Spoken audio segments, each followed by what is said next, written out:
ഒറ്റയൊരു ഇടി പൊട്ടിയതേ ഉള്ളൂ കേട്ടോ. പിള്ളേരെല്ലാം കട്ടിൽ കയറി ചാടി കിടക്കുന്നുണ്ട്. ഇത് ഇവിടുത്തെ സ്ഥിരം പരിപാടിയാണ്. ഇതിനകത്തൊരു മെത്തേക്ക് ഉണ്ടായിരുന്നു കേട്ടോ ഈ കട്ടിലിന്. ഈ പിള്ളേരെന്നാ ചെയ്ത് നമ്മൾ ഡ്യൂട്ടിക്ക് പോയിട്ട് വരുന്ന സമയത്ത് കുറച്ചായിട്ട് കീറാൻ തുടങ്ങിയതാണ്. പിന്നെ ഒരു ദിവസം വന്നപ്പോഴേക്കും മൊത്തം കീറി വലിച്ചു എല്ലാം പകുതി ഇവരുടെ വയറ്റിനകത്താണ്. അത് കഴിഞ്ഞ ശേഷം ഞങ്ങൾ എല്ലാം എടുത്ത് കത്തിച്ച് കളഞ്ഞു. അതിനുശേഷം ഇതിനകത്ത് മെത്ത എടുത്തില്ല എന്ന് ഞങ്ങൾ പ്ലാൻ ചെയ്താണ് കേട്ടോ.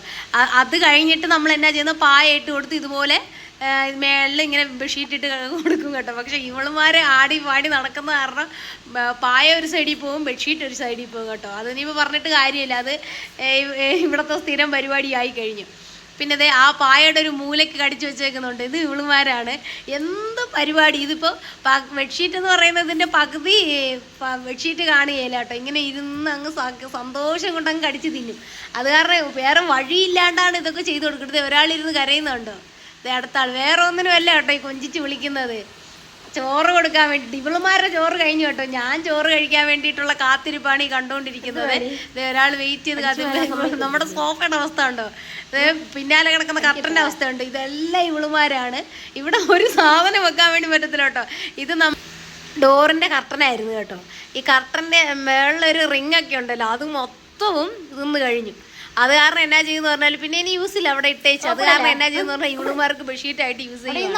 എന്നാ വിലയാണെന്നറിയാം. ഇത് ഓരോന്നും നമ്മളിപ്പോ മേടിച്ചപ്പോഴേക്കും ഇപ്പൊ ഇവളുമാര് മൊത്തം നശിപ്പിച്ചതേ ഇരിക്കുവാണ് കേട്ടോ. ഈ മഹാറാണി വേറെ ഒന്നിനും അല്ല കേട്ടോ കൊഞ്ചിക്കുന്നത്. ഞാൻ വീട് വന്ന ശേഷം ഞാൻ കഴിക്കണതിന് മുന്നേ വീടെല്ലാം ഒന്ന് ക്ലീൻ ചെയ്തേച്ച് പിന്നെ കുളിച്ചേച്ച് വന്നിട്ടാണ് ഇവരുടെ എല്ലാ പരിപാടിയും കഴിഞ്ഞിട്ടാണ് ഞാൻ കഴിക്കുന്നത്. എനിക്ക് കഴിക്കാൻ ഇച്ചിരി ലേറ്റ് ആവും കേട്ടോ. അത് കാരണം ഇവരെന്നാ ചെയ്യുന്നത്, ഉറങ്ങാണ്ട് വെയിറ്റ് ചെയ്തിരിക്കും. ഇപ്പം ഞാൻ ഫാസ്റ്റിങ് കാര്യങ്ങളൊക്കെയാണ്. അപ്പോൾ നമുക്കിനി ഈസ്റ്റർ കഴിഞ്ഞാല് നമുക്ക് നോൺ വെജ് കിട്ടിയുള്ളൂ. അത് കാരണം ചില ആൾക്കാർക്ക് ഇച്ചിരി മടിയാണ്. പിന്നെ ഒരു പ്രതീക്ഷ എന്തേലും ഇവള് തന്നാലോ എന്ന് പറഞ്ഞിട്ടുള്ള പ്രതീക്ഷയിലാട്ടോ ഇരിക്കുന്നത്. ഇത് കിച്ചൺ നോക്കി ഇരിക്കലാട്ടോ. കിച്ചണിനകത്ത് കയറ്റി വിടുവാണെങ്കിൽ പിന്നെ അവിടെ ഇരിക്കുന്ന സാധനങ്ങളെല്ലാം ആട്ടിച്ച് പൊട്ടിച്ച് വലിയ പ്രശ്നമാണ്. വെയിറ്റ് ചെയ്ത് കാത്തിരിക്കുന്ന കേട്ടോ. ഇത് അന്നാമയാണ്. അന്നാമ കിച്ചണിലാണ് ഇവളുടെ സ്ഥിരം പരിപാടി. അടുത്ത ആൾക്കാർ വന്ന് കാത്തിരിക്കുന്നുണ്ട്. വിഷമിച്ചിരിക്കലാണ്. ഇനി എപ്പോഴാണ് ഇവള് ചോറ് കഴിക്കല്, ഇവള് കഴിച്ചിട്ടാണോ എന്നൊക്കെ ഇച്ചിരി എന്തേലും തരിക. ചില സമയം ഞാൻ എന്നാ ചെയ്യുന്നറിയാലോ, ഇത് നെയ്ച്ചോറോ അല്ലെങ്കിൽ കോക്കനട്ട് റൈസ് അല്ലെങ്കിൽ പൊട്ടറ്റോ റൈസ് എന്തേലും ഈ വെജിറ്റബിൾസ് ഒക്കെ ഇവർ കഴിക്കും. അത് കാരണം പ്രശ്നമില്ല കേട്ടോ. ഞാൻ എന്ത് കഴിക്കുന്നത് അവർക്ക് കൊടുക്കുമായിരിക്കും. പക്ഷേ ഈ ടൊമാറ്റോ റൈസ് അതുപോലെ ലെമൺ റൈസ് ഇതൊന്നും ഇവർ കഴിക്കുകയില്ല കേട്ടോ. ഫ്രൈഡ് റൈസിൽ വെജൊക്കെ ആണെങ്കിൽ ഇവർ കഴിക്കും. പിന്നെ നമ്മൾ വേറെ എന്തെങ്കിലും ഇപ്പോൾ പൊട്ടറ്റോ ഒക്കെ ഇവരുടെ ഫേവറേറ്റ് സാധനങ്ങളാണ്. അതുപോലെ പരിപ്പ് സാദം, പിന്നെ ബിസിവേളയത്ത്, പിന്നെ എന്താ പറയുക ഈ സാമ്പാർ സാദം, ഇതൊക്കെ ഇവിടുത്തെ ഫേമസ് ആണ് കേട്ടോ. അപ്പം ഞങ്ങളിതൊക്കെ ഇവിടെ വെജ് ആണെങ്കിൽ ഇപ്പം രണ്ടിലായത് കാരണം എനിക്ക് വേറെ ഓപ്ഷൻ ഇല്ല, ഇത് കഴിച്ചേ പറ്റത്തുള്ളൂ. അത് കാരണം ഇവളുമാർ എൻ്റെ കൂടി കഴിക്കും. ഒരാളിത് ഇത്രയ്ക്കും വിഷമിച്ചിരുന്ന് വിളിക്കുന്ന പറ്റൊന്നിനും അല്ല കേട്ടോ. ഞാൻ ചോറ് കഴിക്കാൻ വേണ്ടി എന്തോ സ്പെഷ്യൽ ഉണ്ടെന്ന് പറഞ്ഞിട്ടാണ് ഈ കിടന്ന് വിളിക്കുന്നത് കേട്ടോ. അവസാനം നമ്മുടെ ടൊമാറ്റോ റൈസ് എടുത്തുകൊണ്ട് വരുമ്പോഴേക്കും കൊച്ചിന് കിളി പോയിരിക്കുവാണ്. എന്നാ ചെയ്യാൻ, വേറെ ഓപ്ഷനൊന്നും ഇല്ല കേട്ടോ.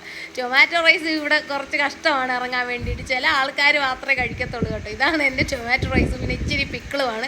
ഇതെല്ലാം ഭയങ്കര സന്തോഷത്തിലിരിക്കുവാണ്. എപ്പോഴും ഇവളുമാർ വിചാരിക്കും ഇവളുടെ ഒടുക്കത്തെ ഒരു നെൻറ്റ് എന്ന് പറഞ്ഞിട്ടിരിക്കുന്നതായിരിക്കും കേട്ടോ. ഇവിടെ ഒന്നും ഇറങ്ങിയില്ല കേട്ടോ. ഇവർ രണ്ടുപേരും ഇച്ചിരി കഴിച്ചാലുണ്ട്. ഇവള് താഴെ ഇരിക്കുന്ന നമ്മുടെ ഹേനയാണ് കേട്ടോ. അത് പിന്നെ എന്ത് കഴിച്ചാലും പോകും. അത് കാരണം പിന്നെ പ്രശ്നമില്ലാത്ത കാര്യമാണ്. ഞാൻ ഇച്ചിരി കൊടുക്കുന്ന കേട്ടോ. ചില സമയം വേസ്റ്റ് ആക്കും, പിന്നെ ചില സമയം കഴിക്കും കേട്ടോ. ഇത് ഇപ്പോൾ കഴിക്കുന്നുണ്ട്. ഇത് എപ്പുറത്തെ പാത്രത്തിൽ വെറുതെ ഇരിക്കുന്നുണ്ട്. അവൾ തന്നെ 2 പാത്രത്തിലും പോയി കഴിക്കുന്നുണ്ട് കേട്ടോ. മറ്റേ മണപ്പിച്ചുകൊണ്ടിരിക്കുന്നുണ്ടോ. ഇവിടെ ഞാൻ പറഞ്ഞല്ലോ ഇവിടെ വെജ് ഇച്ചിരി കഷ്ടമാണ്. പിന്നെ പ്രശ്നമില്ല. കാര്യം എന്നാന്ന് പറയുക, ഇവർ വീടിനകത്ത് തന്നെ കിടന്നത് കാരണം ഞാൻ നമ്മുടെ കേരള സദ്യ ഉണ്ടാക്കുന്ന പോലെയാണ്. എനിക്കാണെങ്കിൽ വെറും ചോറ് മാത്രം ഇറങ്ങിയല്ല കേട്ടോ. ഞാൻ 4-5 കൂട്ടും കറിയൊക്കെ വീട്ടിലിരിക്കുന്ന സമയത്ത് സാറ്റർഡേ ഉണ്ടാക്കട്ടെ. അല്ലെങ്കിൽ പിന്നെ നമ്മൾ ജോലിക്ക് വന്ന സമയത്ത് നമുക്കിതൊന്നും കിട്ടിയല്ല തിന്നാനൊന്നും. അപ്പോൾ വീട്ടിലിരിക്കുന്ന സമയത്ത് ഇങ്ങനെയൊക്കെ ഉണ്ടാക്കുന്ന സമയത്ത് ഇവർക്ക് നമ്മളെല്ലാം കൂടി മിക്സ് ചെയ്ത് കൊടുത്ത് നല്ല പ്രാക്ടീസും കാര്യങ്ങളാട്ടോ. ഇത് കഴിക്കുന്നതുണ്ട്. ഇവർ രണ്ടുപേരാണ്. മറ്റുള്ളവർ ഒതുങ്ങി കൂടി ഇരിക്കുവാണ്. അപ്പോൾ